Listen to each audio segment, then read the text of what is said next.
Rangers trailed 1-0 into the late stages of the second period, didn't really have a whole lot of dynamism to their offensive game, and they really at that moment needed somebody to answer the call. And the person who picked up the phone was Kevin Rooney. Yeah, and look, we've had some games recently that unlikely heroes have emerged.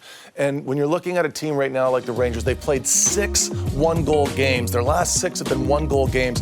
They need some depth scoring from the bottom guys, and that's fine. So when they're out there, get the opportunity to be net front like Rooney is here. He's battling away. Lemieux's between the dots, and he makes a really nice play out of the air here to bat this, keep it alive. But I like the fact that Rooney just settles back door here, sets his target, weak side post, be an option. That's where people get lost in coverage. Every night you watch this game, when there's anything happening up in the high ice, everybody's focus goes there. And if you're a smart player in this league, just settle yourself into the weeds, lurk a little bit, hide behind that weak side post. The puck always bounces over there, and that's an easy cash in, but he took a little bit of a beating to get it done too. And the line was on point to make that happen. Greasy goals so often can provide the impetus for the next period, especially when they come late like that. So to the third period, they went tied at 1, and I thought the guy who ended up scoring the game-winning goal was the guy who played as well as anybody offensively for the Rangers, and that's Chris Kreider. He had a lot of looks, right? Now, looks are different than chances. Looks are almost hitting the net. Chances are on the net. He had both of them. And I thought he had a lot, especially in the early parts of the game. Slot area chance here. That's a chance in the slot between the dots. Quick release. He's getting himself down the ice, and he's getting his clean shots off now. He did a really nice job of getting through really 4 guys here to get a partial breakaway in the second period. Gets a really nice chance there, and he was net front. And he's great here for Fox because that's not just a screen, it's a screen deflection. Those are indefensible for goalies.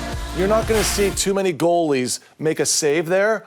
The goalie's trying to get big and block, but Kreider, we said it before the game began. There's only one player in the league right now that has more screens than Chris Kreider. It was Anders Lee.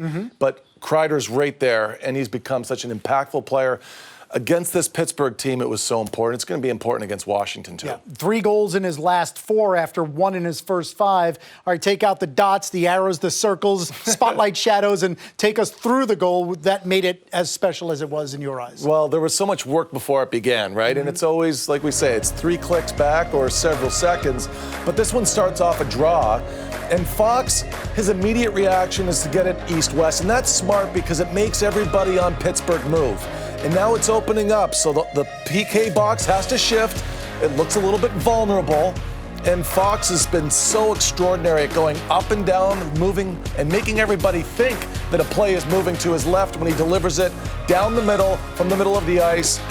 Buchnevich is there, too, if there was anything loose.